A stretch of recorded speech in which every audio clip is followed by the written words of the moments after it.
Buenos días a todos.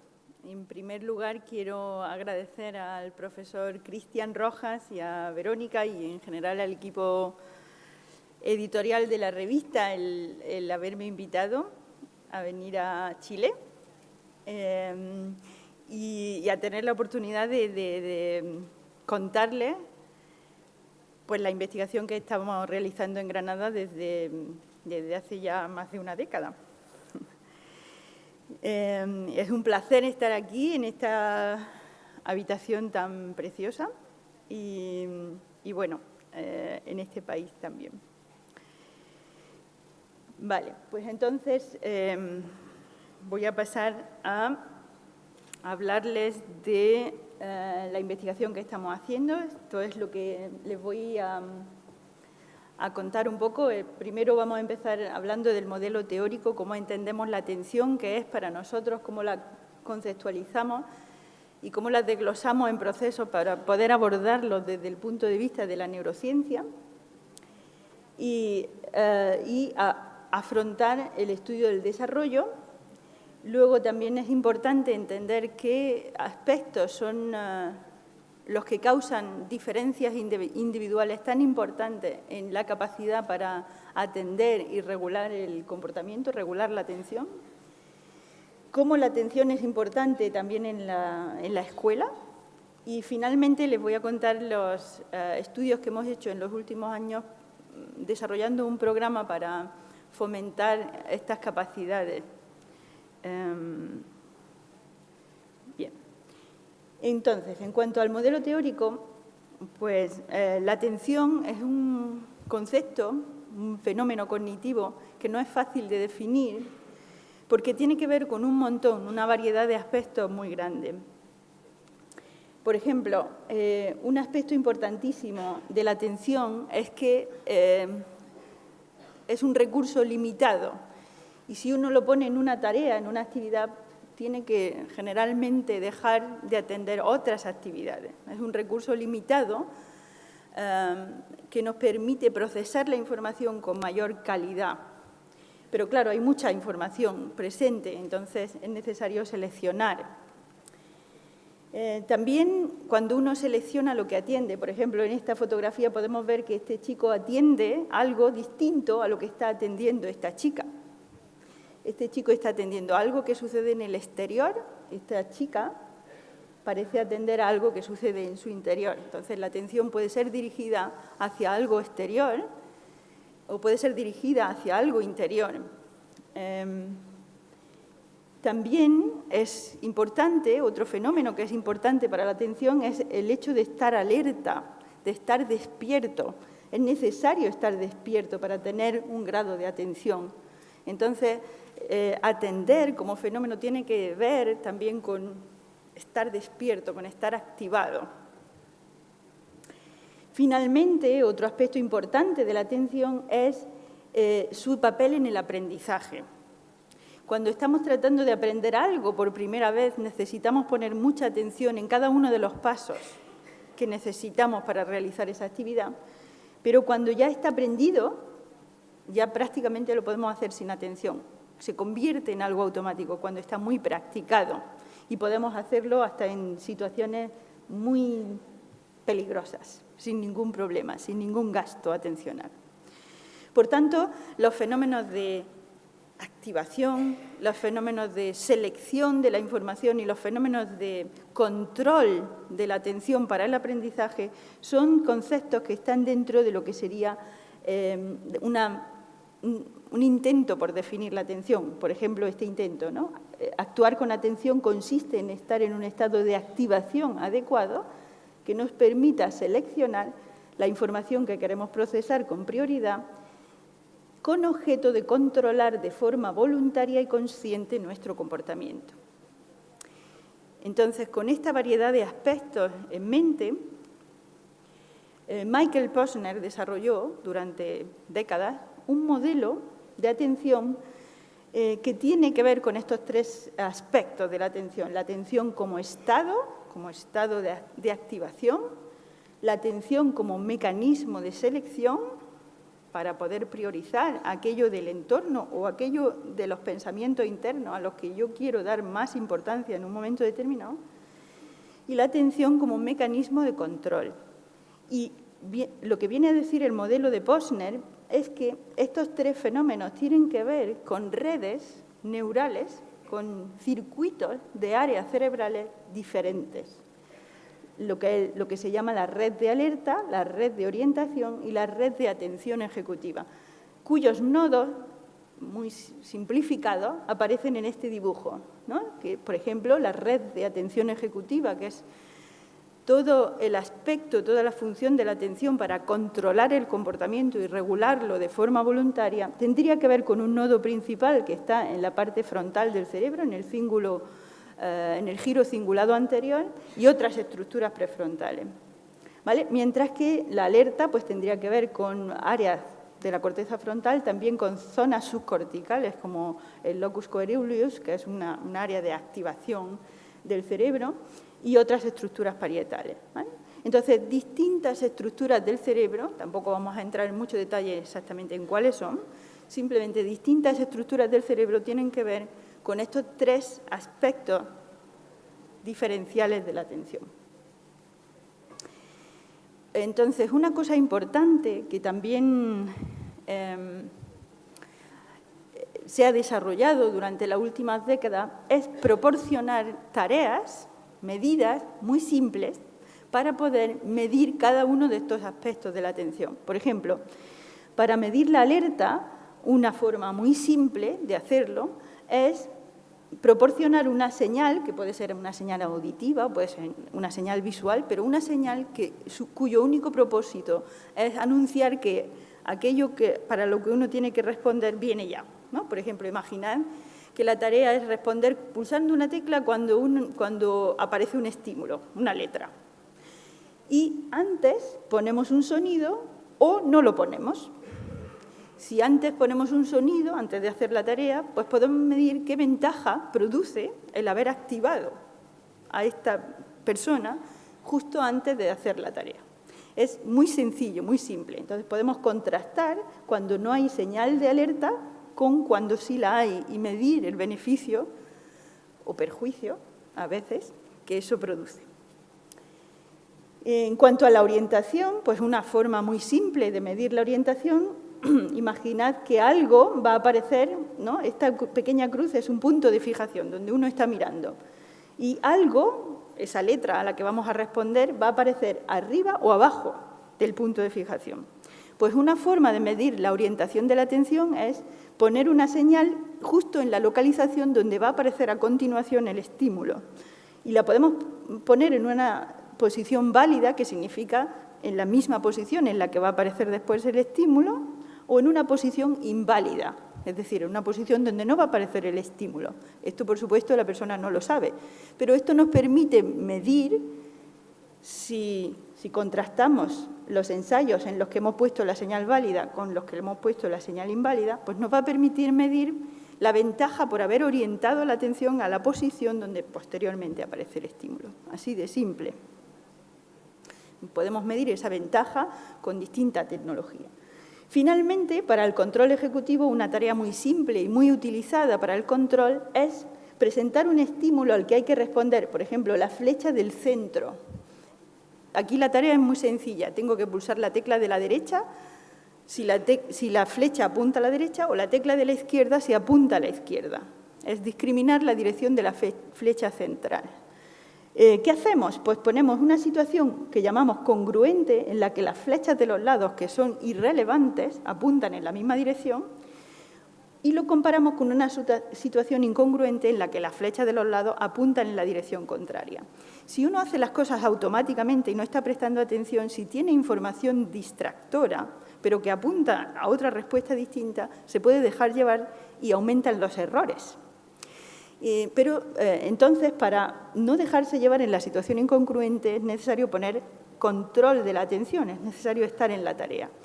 Entonces, comparando estas dos situaciones, podemos medir qué perjuicio tiene tener estimulación incongruente que puede hacer que la atención se distraiga y se vaya en otra dirección.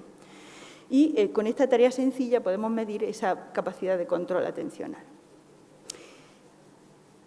Sí, es necesario, claro, estas tareas pueden parecer muy distantes, son tan sencillas, tan simples, que pueden parecer muy distantes de lo que realmente es la atención en la escuela o en la vida diaria en general. Sin embargo, quiero que tengan en mente cuánto de necesario es simplificar las situaciones para poder abordarlas con técnicas que nos permitan medir con mucha precisión qué sucede en el cerebro mientras estas tareas se están realizando. A lo largo de la charla trataré de convencerlos y de mostrarles información de cómo realmente estas tareas realmente están captando cosas que suceden en la vida real y que suceden en la escuela. Pero, por el momento, vamos a tratar de creer que con estas tareas simples abordamos esos tres fenómenos, esos tres aspectos de la atención. Entonces, como decía, muy importante que las situaciones sean muy sencillas, muy simples, para poder usarlas con tecnología que nos permita medir qué pasa en el cerebro. Por ejemplo, para ver la temporalidad, el tiempo en el que el cerebro responde, usamos una tecnología de electroencefalografía. Lo que ven aquí es cómo estas dos condiciones producen respuestas muy diferentes en el cerebro, ¿no? Por ejemplo, aquí la línea más negra,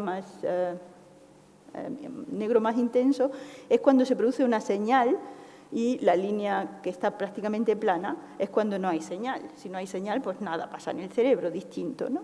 Distinto de lo que venía pasando, todo es en relación a la línea de base. Pero entonces pues, vamos a poder medir con mucha precisión, estos son milisegundos, con mucha precisión vamos a poder medir cuándo el cerebro responde distinto a tener una señal de alerta o a no tenerla, ¿no? En relación con no tenerla, ¿no?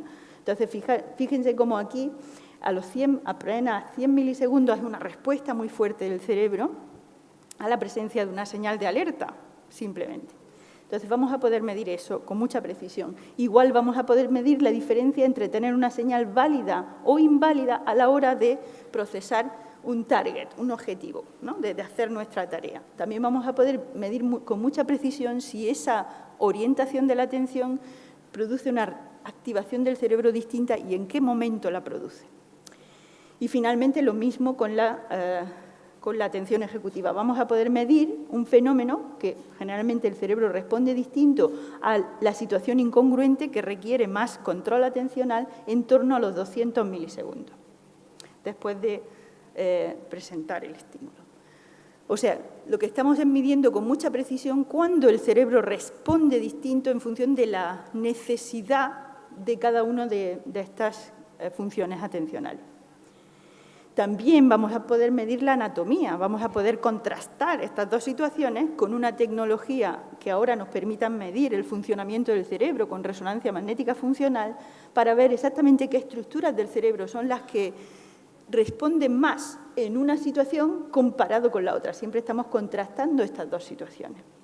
De esa forma, sabemos de la anatomía de estas tres funciones. Como le he dicho antes, la anatomía es ligeramente diferente para cada una de las tres funciones que venimos hablando. Finalmente, con estudios de psicofarmacología, vamos a poder determinar cuáles son los neurotransmisores cuyos niveles manipulados con fármacos afectan a la realización de estas tareas simples, y eso se suele hacer con animales.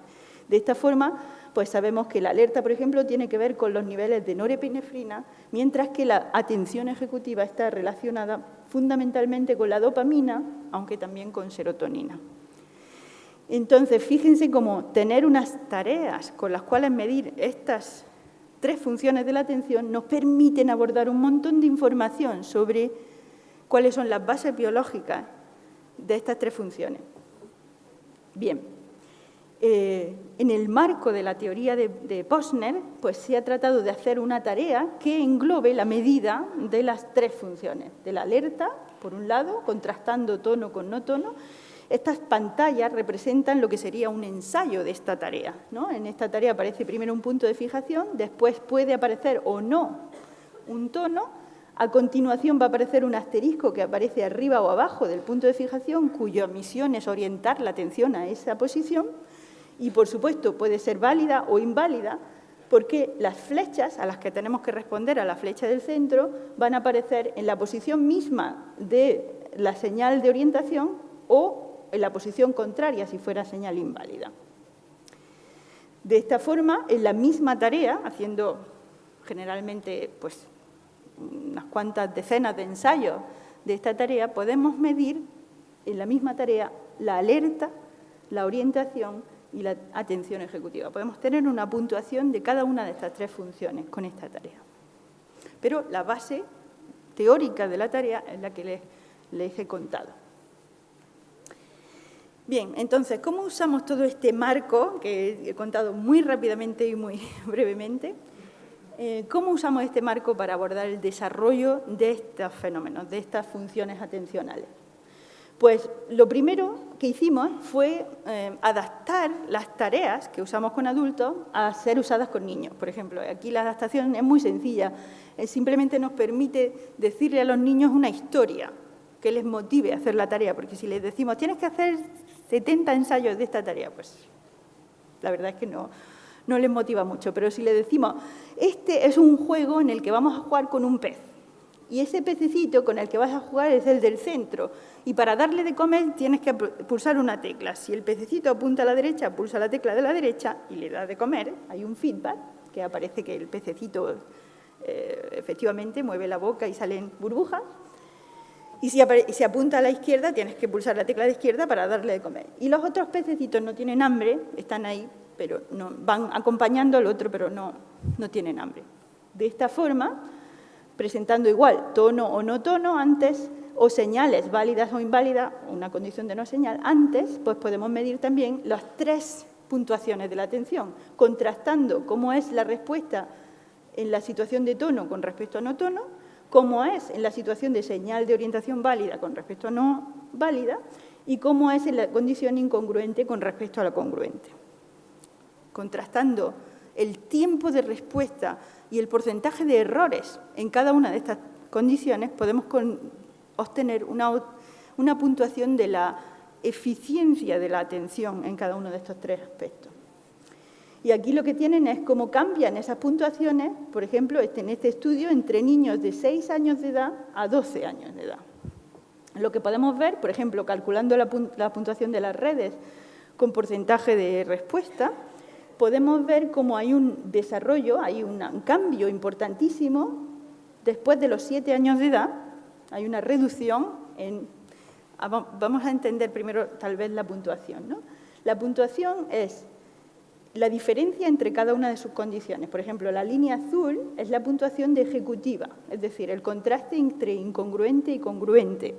En realidad lo que estamos viendo aquí es cuánto más errores se cometen en la incongruente con respecto a la congruente. ¿Cuántos más errores? Por lo tanto, cuanto mayor es la puntuación, peor es la eficiencia de la atención ejecutiva. Lo que vamos a esperar a lo largo del desarrollo es un descenso en esa puntuación. Y el descenso nos lo marca, por ejemplo, estos años, entre los 6 y 7, la puntuación es alta, desciende entre los 8 y el 9 y luego a los 12 vuelve a descender. Luego esto nos está dando una curva, una trayectoria madurativa de los momentos en los que hay un cambio en la eficacia con la que los niños abordan esta tarea. Otra de las cosas que podemos ver en esta gráfica es que las tres funciones tienen cursos de desarrollo ligeramente distintos, pero eso lo esperábamos, porque como veíamos que en el cerebro las tres funciones tienen que ver con circuitos ligeramente distintos, pues esperamos que la trayectoria de desarrollo vaya a ser también ligeramente distinta. Si nos centramos en la atención ejecutiva, que de ahora en adelante me voy a centrar mucho más en esta función de la atención por su relación con la autorregulación del comportamiento, más que la alerta y más que la orientación, la atención, el control atencional es la función más altamente relacionada con la capacidad de autorregulación. Si nos centramos en esta función, como he dicho antes, que la medimos de una forma muy sencilla, contrastando estas dos situaciones, una situación congruente con una situación incongruente que nos permite ver cómo cambia el tiempo de respuesta Por ejemplo, aquí lo tienen en tiempo de respuesta. Incongruente menos congruente. Es decir, cuanto más alta es la puntuación, quiere decir que, que más se ve afectado el individuo por tener una situación incongruente con respecto a la congruente, ¿no? Entonces, los adultos pues tienen una puntuación de incongruencia. También los adultos, cuando medimos con esa precisión, con milisegundos, los adultos también tardan un poquito más en la situación incongruente con respecto a la congruente. ¿Pero cuánto poquito más? Pues apenas unos 30 milisegundos más. Pero los niños pequeños, de 4 a 7 años, tardan a 60 milisegundos más, lo cual es significativamente distinto de los adultos. Fijaros con qué precisión estamos midiendo esta capacidad de control atencional. Estamos midiéndola con precisión de milisegundos. ¿Por qué? Porque el cerebro no reacciona en horas o en minutos, reacciona en milisegundos y queremos medirla hasta esos niveles de precisión. Esta diferencia, incongruente-congruente, es lo que llamamos todo el rato efecto de conflicto. ¿Cuánto es el efecto en el tiempo de reacción que produce el conflicto de los flancos incongruentes sobre la tarea de decidir en qué dirección mira el pez del centro? Entonces, el efecto de conflicto va a ser una puntuación que todo el rato nos va a dar una idea de cuál es la eficiencia de la atención ejecutiva. Otra puntuación interesante que podemos obtener con esta tarea es lo que llamamos un índice de impulsividad. Por ejemplo, sabemos que cuando damos una respuesta incorrecta, cuando nos equivocamos y pulsamos aquí la dirección izquierda, generalmente cuando uno promedia todo el tiempo que se tarda en dar la respuesta cuando la respuesta era incorrecta y lo promedia y lo compara con cuánto tardó en dar la respuesta correcta, generalmente somos más rápidos cuando es incorrecta.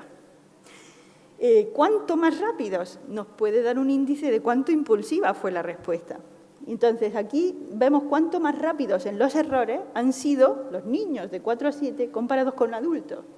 Los niños de 7 a 10, los niños de 10 a 13. Y lo que vemos es, de nuevo, una progresión en ese índice de impulsividad. Vemos que los niños pequeños son mucho más impulsivos que los adultos. Entonces, simplemente para mostrarles cuáles son las medidas con las que vamos a trabajar todo el rato y que son medidas que asociamos con esta función de la atención, con la atención ejecutiva. Y ahora, les decía antes que la importancia de tener medidas tan precisas es porque vamos a tratar de ver qué pasa en el cerebro cuando uno está haciendo esto. Vamos a tratar de medirlo y el cerebro trabaja a una velocidad extraordinaria, ¿no? Entonces necesitamos que el tiempo, que las medidas temporales sean en términos de milisegundos. Si estamos midiendo en segundos o en decenas de segundos, ya no vamos a ver diferencia en términos cerebrales.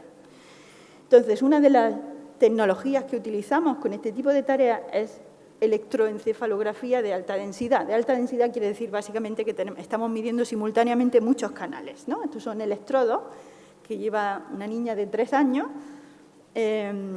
Están contenidos en una esponjita, con lo cual no producen ningún tipo de... No es invasivo para nada, no producen daño en absoluto y es una técnica muy fácil de utilizar con niños porque ese gorro se pone muy fácilmente, ¿no?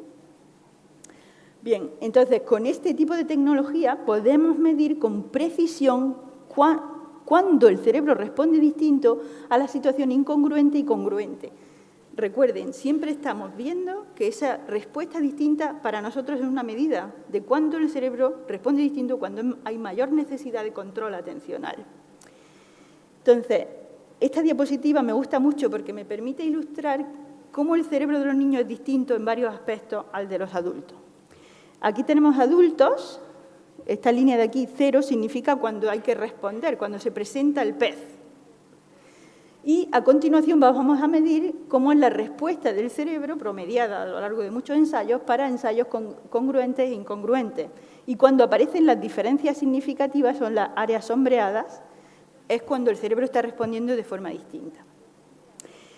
Lo primero que quiero que vean es que los ejes son distintos. Aquí vamos de 4 microvoltios a menos 4 microvoltios y aquí estamos yendo de 10 a menos 10.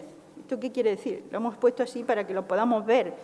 Lo primero que quiere decir es que las activaciones de los niños son mucho más grandes. La amplitud con la que responde el cerebro es mucho más grande. Por lo tanto, estas diferencias en efectos, que si comparan adultos con niños son mucho más grandes en niños, en realidad son mucho más grandes todavía, porque los ejes son distintos. Es decir, que la primera cosa que es diferente entre niños y adultos es que los niños, los efectos en el término de activación cerebral son mucho más grandes que en adultos. Entonces, eso va a ser interesante, nos va a permitir medir el efecto, el tamaño del efecto. Pero otra cosa interesante en adultos con respecto a niños es el tiempo. Si vemos que los adultos, por ejemplo, responden, fíjense, aquí ya encontramos una diferencia muy pequeñita, porque en su eje es pequeñita, pero es significativa, y aquí encontramos una diferencia, es decir, que el cerebro de un adulto está ya respondiendo distinto desde los 100 milisegundos, 200 milisegundos en adelante. Los niños tardan aproximadamente, aquí vemos la primera diferencia que encontramos significativa es en torno a los 500 milisegundos. Luego el cerebro del niño va a responder distinto cuando necesita más control atencional, pero va a responder más tarde. ¿Vale? Entonces, la activación en niños es demorada con respecto a adultos y más extendida en el tiempo. Otro de los fenómenos, si aquí vemos que hay una diferencia en la activación en adultos, es una diferencia que se extiende durante apenas 40 milisegundos, pero en los niños se extiende durante casi 300 milisegundos. Luego, la diferencia es más extendida en los niños. Eso nos está diciendo que básicamente para hacer la misma tarea, el esfuerzo en términos de activación cerebral en niños es mucho mayor y su cerebro responde más tarde y el esfuerzo, cuánto diferente responde y por cuánto tiempo, es más tarde. Esto nos da una referencia de cómo abordar, cómo saber cuáles son las diferencias individuales en un individuo con respecto a otro, porque la maduración nos da una referencia de cuáles son en términos cerebrales los ejes de maduración. Entonces, el tiempo de respuesta del cerebro es una medida importantísima de maduración de este sistema. Luego, la técnica de encefalografía va a ser muy importante. Aquí les quería enseñar que, bueno, pues que cuando comparamos distintos niños de distinta edad, pues vamos progresivamente viendo un acercamiento. Si ven aquí, estos mapas nos dicen exactamente en qué regiones, si es en la región frontal o en la región más occipital, vemos las diferencias. Pero quiero que presten atención al tiempo. Si los adultos muestran una diferencia a los 340 milisegundos entre ensayos congruentes e incongruentes, los niños las muestran bastante más tarde. Cuanto más joven es el niño, más tarde. Es lo mismo que acabamos de ver antes. Sin embargo, en los componentes más tardíos, que aparecen un poquito más tarde, en torno a los 600 milisegundos, ya los niños están al mismo nivel que los adultos. Es decir, que donde a los niños les cuesta más trabajo es en las reacciones más tempranas del cerebro. Las reacciones más tempranas, donde muestran diferencias grandes con adultos, en las reacciones más tardías, con respecto a la tarea, no muestran tantas diferencias. Los efectos de la edad son más marcados en los componentes de reacción cerebral temprana. Una cosa importante, que también es una forma de medir la atención ejecutiva, es lo que llamamos la detección de errores. La detección de errores es cómo responde el cerebro de forma distinta cuando cometemos un error a cuando lo hacemos de forma correcta. Si aquí ponemos los ensayos en los que se cometió un error y los comparamos con los correctos, lo que vemos es que hay una respuesta, estos son adultos, una respuesta enorme de detección de errores, o sea, una respuesta asociada al haber cometido un error muy pronto, en torno a los 70 milisegundos, seguida de una otra respuesta más tardía, ¿no? En torno a los 230 milisegundos. Es decir, que cuando cometemos un error, el cerebro hay una gran respuesta asociada a eso.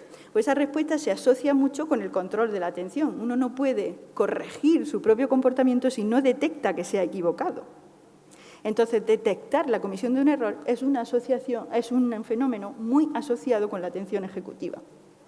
Y tiene que ver con el nodo este que decíamos, con las estructuras prefrontales del cerebro. Tiene que ver con activación a nivel frontal. Bien, pues podemos también ver qué pasa en el cerebro de los niños. Y si vemos, los niños pequeños no muestran esta primera reacción, no hay esa reacción tan enorme que muestran los adultos cuando cometen un error. Ese error empieza a producirse en torno a los 7-10 años de edad, y ya lo vemos claramente en 10-13, Sí que vemos la respuesta más tardía. Antes les decía, el cerebro en las respuestas tempranas, los niños y adultos difieren mucho, pero en las respuestas más tardías no difieren tanto. Los niños pequeños también lo muestran, porque obviamente se dan cuenta de que han cometido un error. Lo que pasa es que tardan más y los mecanismos cerebrales de detección del error son distintos. Hemos también tratado de ver, porque claro, una pregunta importante es ¿cuándo emerge esta capacidad de controlar la atención? ¿No? De usar la atención para ser consciente de lo que sucede. Pues era importante adaptar las tareas a usarlas con bebés. Entonces, en los últimos años hemos tratado de hacer una tarea de detección de errores para bebés. Lo que hemos hecho en este caso es usar puzzles muy simples de 3 piezas. Y lo primero que hacemos es jugar con los niños para formar cada puzzle, las piezas reales, correctamente al menos 4 veces con cada niño. A continuación, le ponemos las piezas en la pantalla del ordenador y le quitamos el color, porque no queremos, ahora les enseño por qué le quitamos el color. Y le damos una clave que va asociada al objeto que estamos formando. Esto ya sucede en la pantalla del ordenador mientras el niño está mirando. Y a continuación, ¿qué es lo que vamos a hacer experimentalmente? Primero un punto de fijación con sonidos para que el bebé mire. A continuación empezamos a formar el puzzle. Primero aparece una pieza con la clave, a continuación la otra pieza, y a continuación va a aparecer la pieza correcta, correctamente formada, o va a aparecer incorrecta porque le hemos cambiado la posición, o va a aparecer incorrecta porque le hemos puesto otra pieza distinta.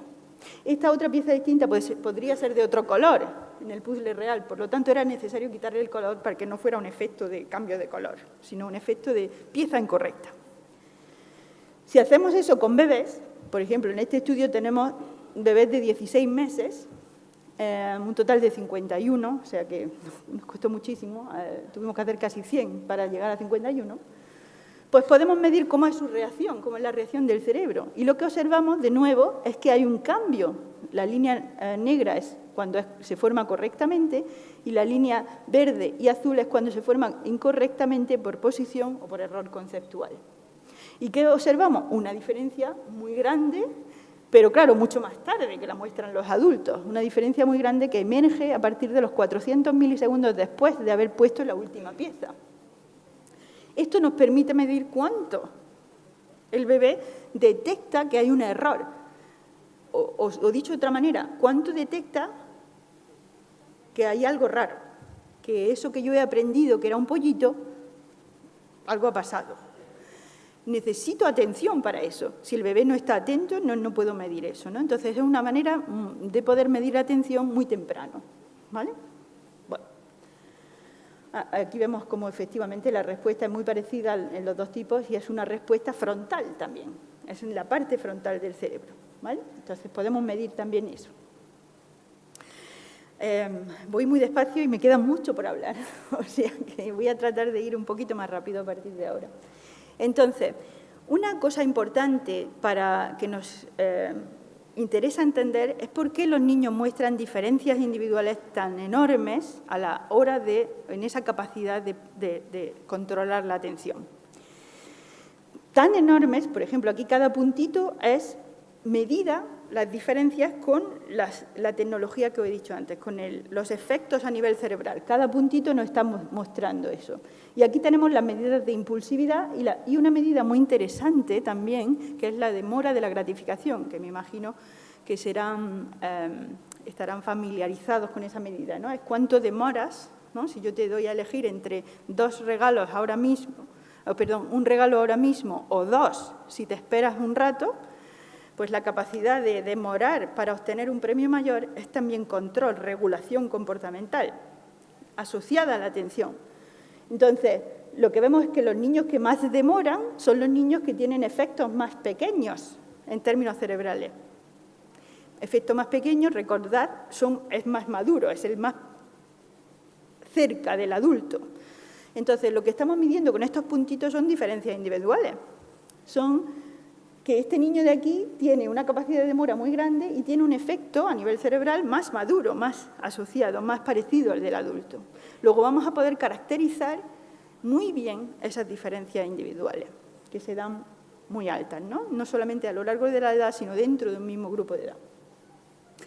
Y claro, nos podríamos preguntar ¿con qué están relacionadas estas diferencias, ¿no? ¿Son diferencias de origen genético o son diferencias de origen educativo, de origen experiencial? Bueno, pues, ¿por dónde empezaríamos a mirar? Si no tuviéramos un modelo como el que hemos presentado al principio, no sabríamos por dónde mirar, porque tenemos 32.000 genes. No sabríamos por dónde empezar. Pero como sabemos que la dopamina es un neurotransmisor importantísimo para modular el funcionamiento de este circuito que nosotros asociamos con la atención ejecutiva, pues podemos ya cercar el círculo y decir, pues miremos en aquellos genes que pueden estar relacionados con los niveles de dopamina en el cerebro. Y eso es lo que vamos a hacer. Por ejemplo, el gen DAT1, el transportador de la dopamina, es un gen relacionado con los niveles de dopamina en el cerebro, sujeto a variabilidad, ¿no? Es decir, todos tenemos ese gen, pero podemos tener polimorfismos distintos que se van a relacionar con los niveles de dopamina en nuestro cerebro, ¿vale? Entonces, las variaciones más frecuentes son estas. No le vamos a dar mucha importancia a esto ahora mismo, ¿no? La importancia está en este tipo de gráfica. Fíjense, aquí lo que hemos hecho es ir al colegio y coger un grupo de chicos en los que hemos pedido a los maestros que nos digan en un cuestionario cuáles son sus niveles de, por ejemplo, esto es schooling skills, ¿no? Habilidades escolares, socialización, seguimiento de reglas o tolerancia a la frustración en el aula. Los maestros nos dan sus medidas y nosotros simplemente hemos genotipado a cada uno de esos chicos para ver si tienen una variación determinada u otra. La variación 10-10, los homocigóticos para 10 repeticiones, son niños que generalmente se asocian con peores niveles de atención. Es más, si uno coge una muestra de niños diagnosticados con hiperactividad infantil y niños de desarrollo típico, lo que encuentra es que la presencia del 10-10 es mayor, es más frecuente en niños con este trastorno. Pero fíjense, estos niños no tienen trastorno, estos son niños que hemos simplemente genotipado. Y lo que observamos es que hay diferencias significativas en cuánto nos dicen los profesores que son sus habilidades en función de si tienen o no, si son homocigóticos o no. Por ejemplo, los niños homocigóticos para las 10 repeticiones, que es la variación de riesgo, pues siempre tienen menos puntuaciones. Y si vamos a los padres y le decimos que nos den una idea de cómo es su atención, nos pasa igual. Los niños de 10-10 tienen menos atención, menos capacidad de focalización atencional según sus padres. Una cosa importante es que aquí las medidas son completamente independientes. Una cosa es lo que nos dicen los maestros y otra cosa es lo que nos dice la biología de estos niños. Entonces, hasta ese punto es importante la biología de estos niños.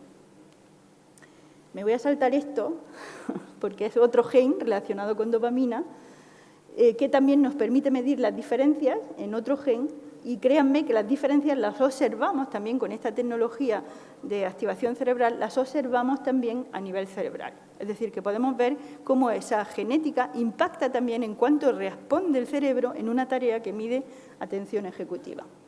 Si quieren, luego nos detenemos más, pero ahora lo voy a pasar porque quiero que me dé tiempo a hablar también de otros fenómenos.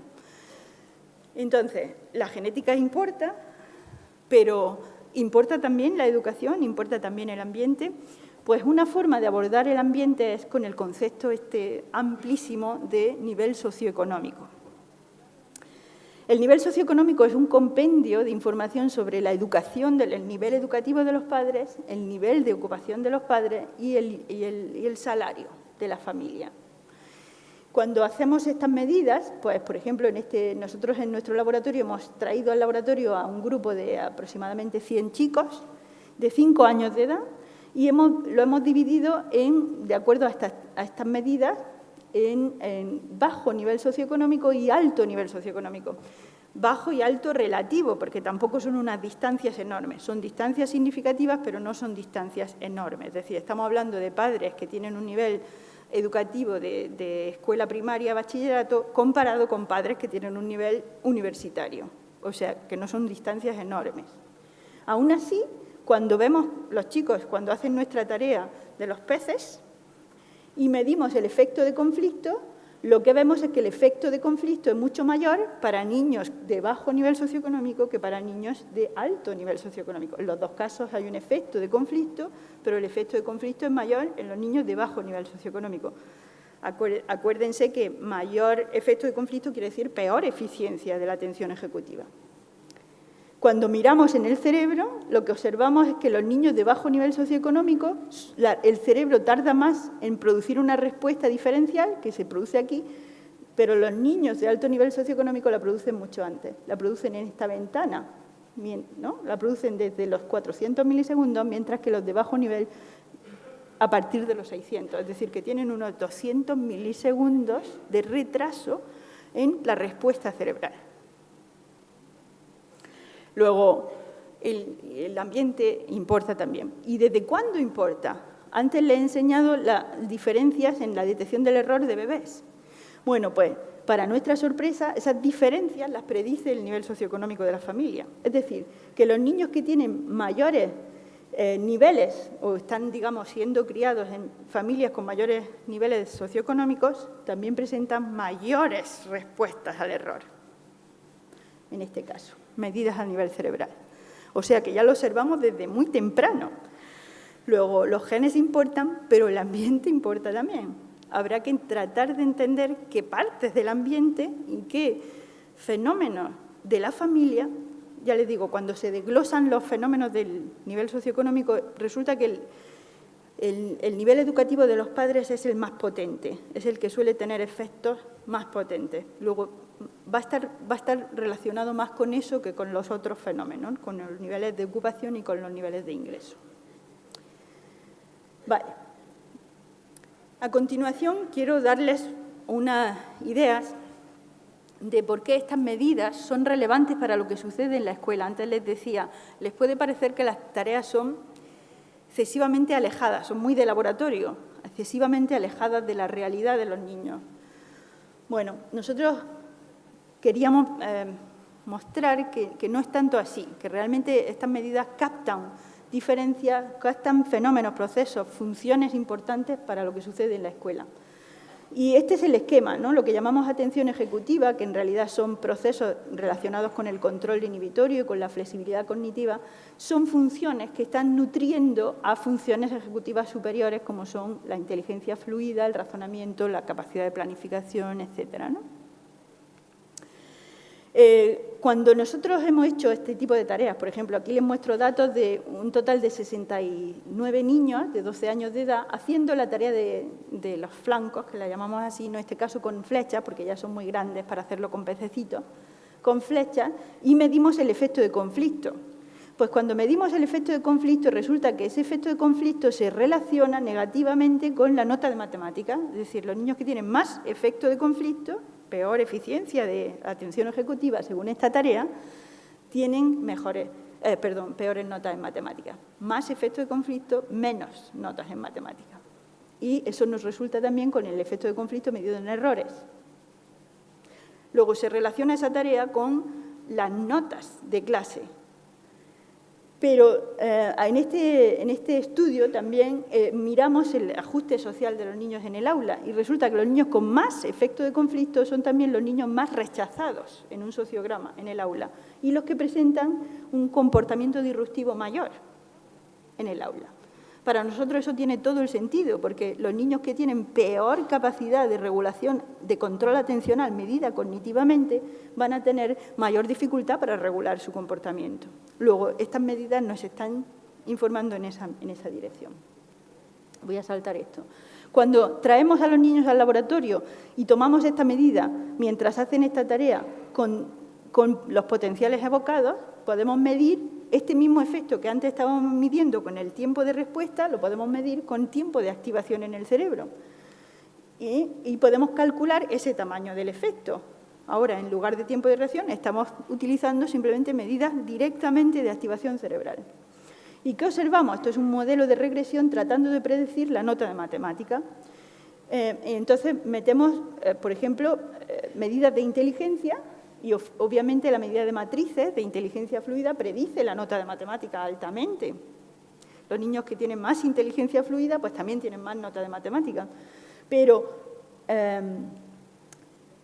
el tamaño del efecto a nivel cerebral también aporta al modelo de forma significativa, por encima de haber controlado lo que aporta la inteligencia, aporta al modelo a la hora de predecir la nota de matemáticas. Es decir, que los niños que tienen más efecto aquí, recuerden igual siempre, más efecto quiere decir peor eficiencia de la atención ejecutiva, presentan menos nota de matemáticas.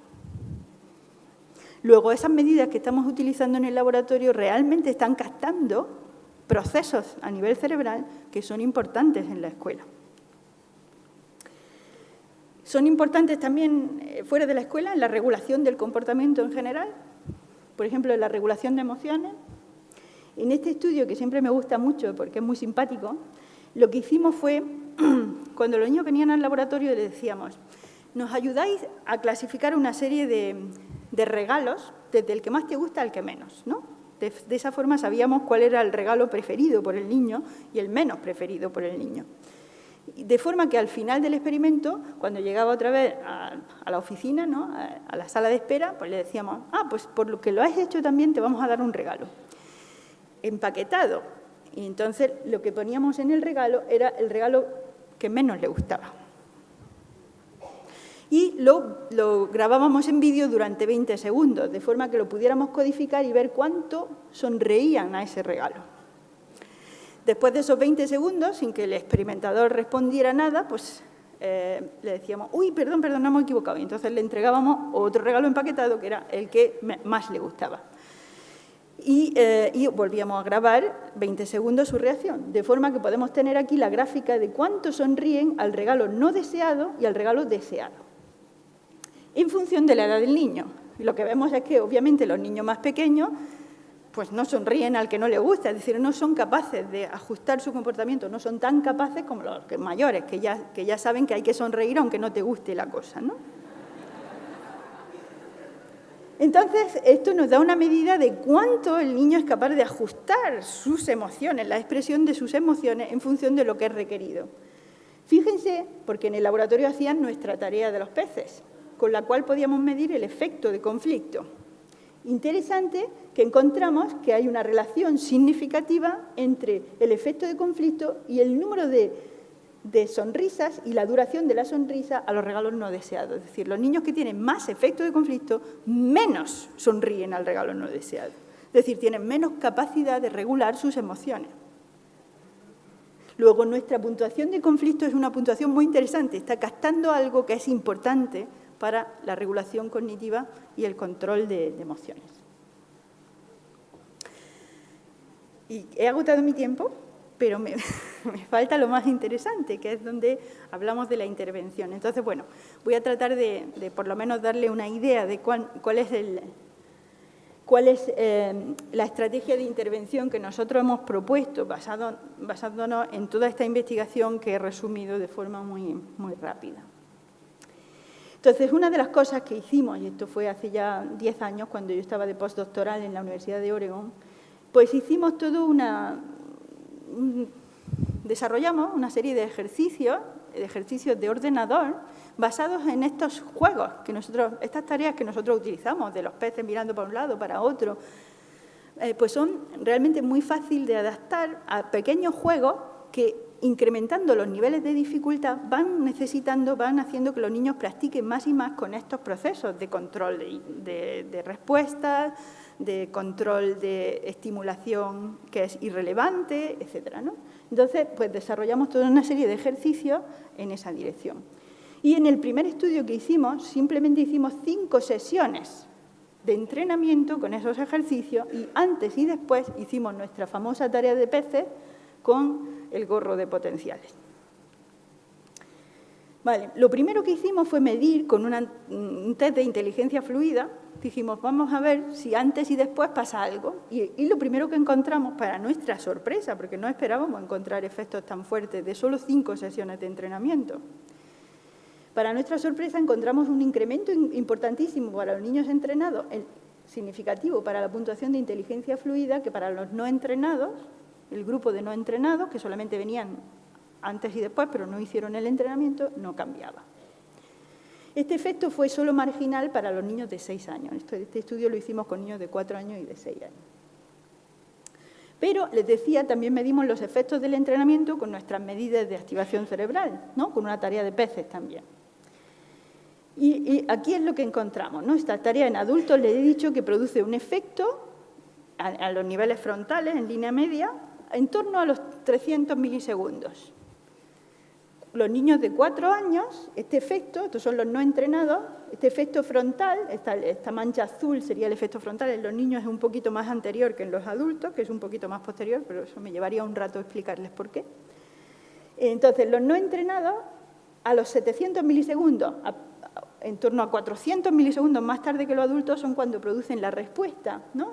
La respuesta es la respuesta diferencial en los incongruentes con respecto a los congruentes, pero que nos da una medida de cuánto de rápido el cerebro responde cuando hay más requerimiento de atención ejecutiva. Bien, pues cuando los entrenamos, los niños de 4 años reducen esa distancia con respecto a los adultos en torno a 60 milisegundos, solo 5 sesiones de entrenamiento. Y los niños de 6 años, los no entrenados, por supuesto, son más grandes, 2 años más grandes que los de 4 años, pues ya los efectos son más cercanos a los de adultos, ¿no? Ellos tienen un efecto en torno a los 580 milisegundos, los no entrenados. Pero fíjense cómo los entrenados disminuyen bastante el tiempo de reacción y además empiezan a mostrar la topografía ya en la zona en la que se muestra en los adultos. Es decir, que estos entrenamientos a nivel cerebral están produciendo un efecto de mejora de la eficacia a nivel cerebral, acercamiento a lo que sería un circuito cerebral que funciona de forma más madura. Este tipo de... bueno, aquí les enseñaba el tipo de actividades. Esto es un juego de atención sostenida, en donde el niño tiene que pulsar una tecla para cazar las moscas cuando salen del bote. Claro, las moscas salen muy de cuando en cuando, luego hay que estar ahí manteniendo la atención porque solo hay un poquito de tiempo para cazar las moscas, ¿no? Entonces es un juego que llamamos de atención sostenida. Este es un juego de control inhibitorio en el que hay que pulsar aquí en la bala de paja y detrás de la bala de paja puede aparecer una oveja, entonces si aparece una oveja rápido tengo que pulsar para que se vaya dentro de la cerca, pero si aparece un lobo disfrazado de oveja, no. Hay que no dar la respuesta y lo vamos haciendo cada vez más difícil. Este es un juego de atención focalizada donde hay que encontrar los distintos objetos que se están presentando y ir pulsando las teclas y lo vamos haciendo también más difícil encontrar los objetos y diferenciar unos de otros haciendo formas más abstractas y más degradadas, ¿no?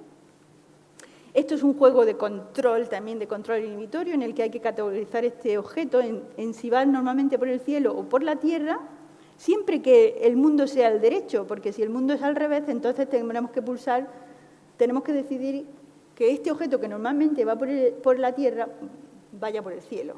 Tenemos que dar la respuesta contraria, es una especie de Stroop. Entonces es un juego donde entrenamos esa capacidad de ajustarse a la regla, de cambiar flexiblemente el comportamiento en torno a una regla y de control inhibitorio. O esto es una tarea de Stroop numérica, donde pues hay que encontrar el número que tiene mayor valor. Esto es un ensayo congruente porque el de mayor valor es grande y este es uno incongruente porque el de mayor valor es pequeño, ¿no? Entonces vamos también incrementando los niveles de dificultad. Bien, pues con este tipo de ejercicios hemos vuelto a replicar lo que hemos dicho antes. Niños entrenados muestran reacciones cerebrales mucho más tempranas que niños no entrenados que tardan más en producir. Esto es cuando se presentan los peces y hasta cuando vemos que el cerebro responde distinto en ensayos congruentes o incongruentes. Y estos son los niños entrenados y los no entrenados. Este es el efecto inmediatamente después de 8 sesiones de entrenamiento y este es el efecto 2 meses más tarde, sin haber hecho nada más. 2 meses más tarde seguimos viendo diferencias a nivel cerebral. Esto con solo 8 sesiones de entrenamiento. Me podríais decir, ¿solo 8 sesiones de entrenamiento y esos efectos tan importantes? Bueno, lo que hay que tener en mente es que son efectos medidos con mucha precisión. Probablemente si medimos los efectos 2 meses después con medidas más burdas, no directamente en activación del cerebro, igual ya se han desvanecido. Pero lo que sí que nos dice este tipo de datos es que la intervención guiada teóricamente, nos está produciendo una diferencia a nivel cerebral. Luego nos está diciendo que esto funciona. Y ahora tenemos que adaptarlo para que funcione en la escuela, tenemos que a lo mejor no solamente ejercicios computarizados, no solamente ejercicios en el ordenador, sino que también podemos diseñar actividades, que seguro que hay muchas de las actividades que se hacen diariamente en la escuela que también fomentan estas capacidades y cuyos efectos podríamos medir también con este tipo de tecnología. Me voy a saltar esto es muy interesante porque, claro, también nos decían mucho, ¿solamente poniendo al niño en el ordenador a hacer estos ejercicios es suficiente? Bueno, pues recientemente hemos hecho un estudio en el que hacemos la comparación de si hacemos lo que llamamos un coaching metacognitivo, es decir, hay un entrenador que está ahí sentado con el niño explicándole qué es lo que está haciendo con esta actividad y ayudándole a entender cognitivamente esta actividad porque es interesante. ¿A qué te ayuda a aprender? ¿No? Por ejemplo, la tarea de la ovejita. Y cuando hacemos eso, vemos que el entrenamiento, junto con el guión metacognitivo, produce respuestas cerebrales, produce efectos del entrenamiento mucho mayores, esto en inteligencia fluida, que el entrenamiento solo, que produce ya efectos comparado con no entrenar.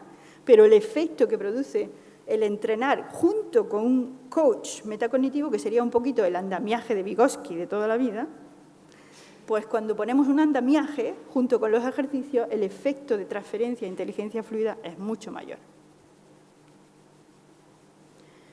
Y bueno, que también os quería mostrar cómo con técnicas de activación cerebral directamente, no con electroencefalograma, sino con resonancia magnética, con niños un poco mayores, pues también vemos que la activación del cíngulo anterior mejora, se hace más fuerte.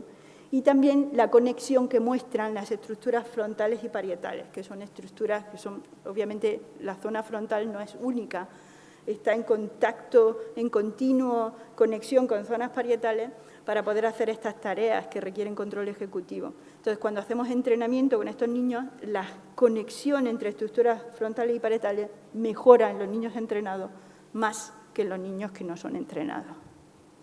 Pero bueno, no he tenido mucho tiempo para detenerme en esto, pero podemos hablarlo más despacio si os interesa después. En conclusión, primero, es importantísimo tener un modelo teórico que nos guíe, que nos ayude a no perdernos en tratar de encontrar la respuesta a las cuestiones. En cuanto al desarrollo, pues hay un desarrollo de esta capacidad de control atencional desde la infancia temprana, muy importante en los años preescolares, pero continúa a lo largo de toda la edad preescolar. Y es importante conocer los mecanismos de desarrollo cerebrales para poder también tener una fineza y poder asociarlo también con el estudio de patologías. Las diferencias individuales hemos visto muy someramente, muy rápido, que tienen que ver con genes, pero también con factores ambientales. Cómo es importante la atención en la escuela, no solo para el aprendizaje de materias escolares, sino también para socializar en el aula, para regular las emociones, para controlar el comportamiento de acuerdo a reglas establecidas.